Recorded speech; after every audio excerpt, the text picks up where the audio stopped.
তিনটা জায়গা থেকে তিনটা অক্ষর নেওয়া হয়েছে। শিবির প্রথম আসছে আল শামসের তালব্যস্য, আল বদরের ব আর রাজাকারের র, এই তিনটা শব্দ নিয়ে শিবির হয়েছে। এটা বাংলাদেশের মানুষ জানে কেন? এটা কে যে নামটা করছে তিনি এখন লন্ডনে বসে আছেন, তিনি ছিলেন এই শিবিরের। আসসালামু আলাইকুম রহমতুল্লাহ। ফজলুর রহমান ফজু, তিনি ফজু পাগল হিসাবে সারা বাংলাদেশে স্বীকৃতি পেয়েছে, আন্তর্জাতিক মহলেও তিনি ফজু পাগল হিসাবে গ্রহণযোগ্য পেয়েছে। তিনি শিবিরকে নিয়ে যে তাহকিক করেছেন, এটা একটা হাস্যকর তাহকিক।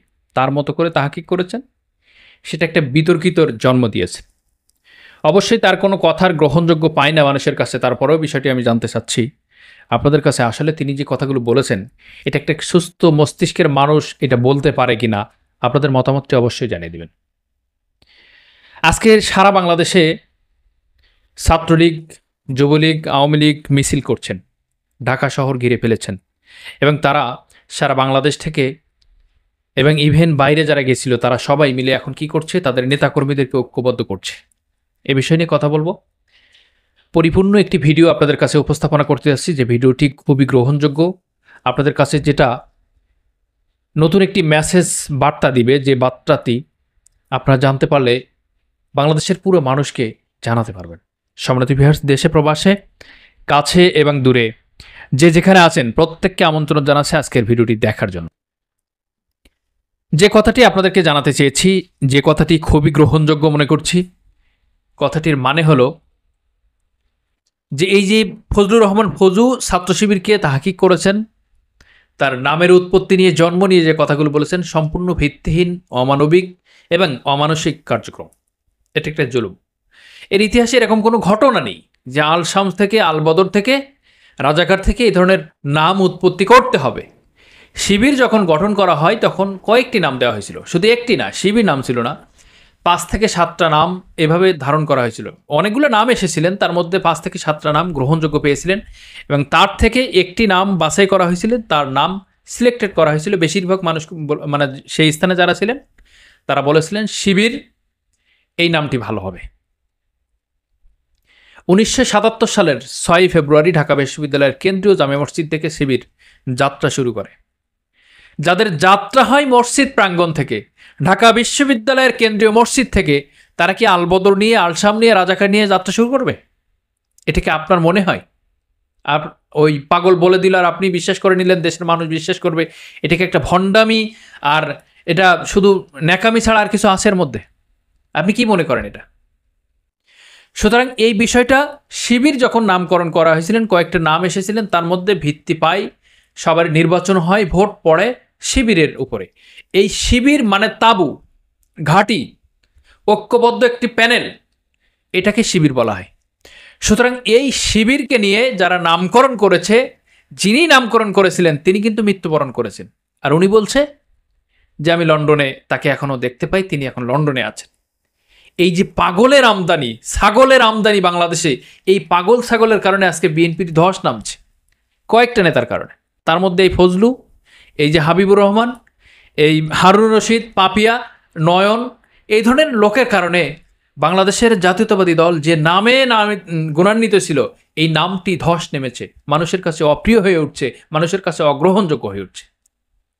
এইটাই হচ্ছে বাস্তবতা। দ্বিতীয় যে বিষয়টি আপনাদেরকে জানাতে এসেছি, ছাত্রলীগ, সারা দেশে ছাত্রলীগ হুমড়ি খেয়ে পড়েছে। আওয়ামী লীগ, যুবলীগ, ছাত্রলীগ এবং তাদের যত গুন্ডা বান্ডা লীগ আছে আর কি, গাজা লীগ বলেন, তামাক লীগ বলেন, মদ লীগ বলেন, ফুটু লীগ বলেন, যত লীগ আছে, এই লীগের সব ধরন এখন এক করছে।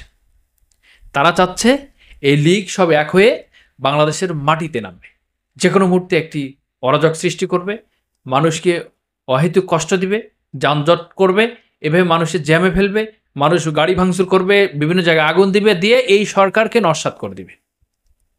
আর এটার প্রপার ওয়েতে কাজ করছে না সেনাবাহিনী, কিন্তু সেনাবাহিনী এবং পুলিশ বাহিনীর একটি বড় অংশ তারা এদেরকে সহযোগিতা করছে তথ্য দিয়ে, কখন নামতে হবে, কিভাবে নামতে হবে, কোথায় সংঘবদ্ধ হতে হবে, কোথা থেকে শুরু করতে হবে, কোথায় গিয়ে শেষ করতে হবে, কোথায় কোথায় ভাঙচুর করতে হবে, আগুন দিতে হবে, এই সামগ্রিক বিষয় নিয়ে আমরা যেটা তথ্য পেয়েছি, আমাদের কাছে যে তথ্য এসেছে তার মধ্যে দিয়ে আমরা জানতে পেরেছি যে এই সামগ্রিক বিষয়ের পুলিশের একটি অজান্ত টিম এবং সেনাবাহিনীর একটি টিম কাজ করছে তাদেরকে সহযোগিতা করার জন্য। এবং ভারতের র সহ বাংলাদেশের যারা আছে আওয়ামীপন্থী তার প্রত্যেকের এজেন্ট এখন বাস্তবায়ন করছে, মাঠে নেমেছে, কাজ করছে। আর এনসিপি কি করছে? বৈষম্য বিরোধী ছাত্র আন্দোলন কি করছে? তারা একটু গা ঢাকা দিয়েছে। তাদেরকে তো এমপি মন্ত্রী হতে হবে, একটি স্বার্থ আছে, তারা আগামীতে ক্ষমতা দেখবে, ক্ষমতায় যাবে, পার্লামেন্টে যাবে, সংসদে কথা বলবে, মাননীয় স্পিকার বলবে, কি একটা ব্যাপার না? এটাকে তারা গ্রহণ করে নিচ্ছে। তাদেরকে এই লোভে লোভান্বিত করে লোভনীয় অফারের মধ্যে ফেলে তাদেরকে একটা জালে ফেলছে, একটা আটলে ফেলছে। কারেন্ট জাল বলছেন, কারেন্ট জালে ফেলছে। তারা আর কথা বলছে না। দেশবিরোধী অনেক কিছু ঘটছে।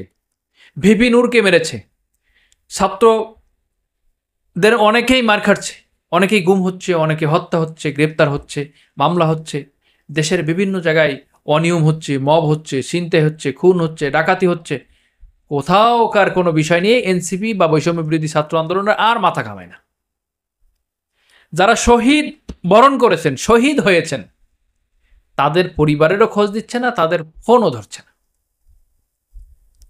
যে বাংলাদেশটা পরিবর্তনের রূপরেখা ছিল, যে এই বাংলাদেশ চাই না, ভিন্ন আরেকটি বাংলাদেশ চাই, যে বাংলাদেশ থাকবে ইনসাফ ভিত্তিক বাংলাদেশ, যে বাংলাদেশ থাকবে ন্যায় পরায়ণ, যে বাংলাদেশ থাকবে গণতন্ত্রের মূল অধিকার ফিরে পাওয়া, বাক স্বাধীনতা ফিরে দেওয়া, কথা বলার অধিকার, খাওয়ার অধিকার, পড়ার অধিকার, মাখার অধিকার, পড়াশোনার অধিকার, এই বাস্তবতা নিয়ে, মৌলিক যে অধিকারগুলো নিয়ে বাংলাদেশের জনগণ চেয়েছিলেন, যারা জীবন দিয়েছেন, যারা জীবনটি একটি কারণে দিয়েছেন, যে ফ্যাসিবাদ মুক্ত করে বাংলাদেশকে একটি বৈষম্যহীন সমাজ গড়ব, বৈষম্যহীন একটি রাষ্ট্র গড়ব, সেই বৈষম্যর কোনো কিছু পরিবর্তন হয়নি, হবেও না, এই মাজাভাঙা সরকার দিয়ে আর সম্ভব না। সুতরাং আপনাদের সকলের কাছে যে বিনীত অনুরোধ করব, আজকের ভিডিওটা আপনাদের কাছে জানাচ্ছি যে আওয়ামী লীগ যেভাবে শুরু করেছে, আওয়ামী লীগ যে কোনো মুহূর্তে মাঠে নামবে এবং জাতীয় পার্টিকে সাথে নিবে, জাতীয় পার্টিকেও সাথে নিবে। সুতরাং এই সকল বিষয় আপনাদেরকে জানাচ্ছি, যে কোনো মুহূর্তে আওয়ামী লীগ একটা অরাজক হুলস্থুল পাকিয়ে বাংলাদেশের পরিস্থিতি মোকাবেলা করবে এবং তারা একটি মব তৈরি করছে যে আমরা যদি ঢাকা শহরে তৈরি শুরু করে দেই তাহলে তোমরা কিন্তু ইউনিয়ন মানে থানা পর্যায় থেকে তোমরা কিন্তু শুরু করবে। এইভাবে তাদের কথোপকথন চলছে, তাদের কমিউনিকেশন চলছে। এই সকল কাজের বাণিজ্যিকভাবে সহযোগিতা করছেন বাংলাদেশের এনএসআই, সেনাবাহিনী এবং পুলিশ বাহিনী, র্যাব বাহিনীর একটি গুরুত্বপূর্ণ টিম তাদেরকে সহযোগিতা করছে। আর এই সহযোগিতা করার মাধ্যমে বাংলাদেশ আওয়ামী লীগ একটি স্বপ্ন দেখছেন যে তারা আবারও পুনর্বাসন হবে। সুতরাং এই বিষয়টা আপনারা কিভাবে দেখছেন, কিভাবে দেখলে আপনার এই দেশটাকে সার্বভৌমত্ব রক্ষা ঠিক থাকবে, দেশের সার্বভৌমত্বকে টিকিয়ে রাখতে পারবেন, মানুষের অধিকার সম অধিকার ঠিক রাখতে পারবেন, মানুষের খাদ্য, বস্ত্র, বাসস্থান, শিক্ষা, এই মৌলিক বিষয়গুলো আসলে ঠিক থাকবে, সামগ্রিক বিষয় আপনাদেরকে চিন্তা করে আমাদের কমেন্ট বক্সে জানিয়ে দিবেন। আগামী ভিডিওতে দেখা হবে, সেই ব্যাপারে আপনাদের কাছে আবারও জানাচ্ছি শুভেচ্ছা, নিমন্ত্রণ। সবাই ভালো থাকবেন। আসসালামু আলাইকুম রহমতুল্লাহ।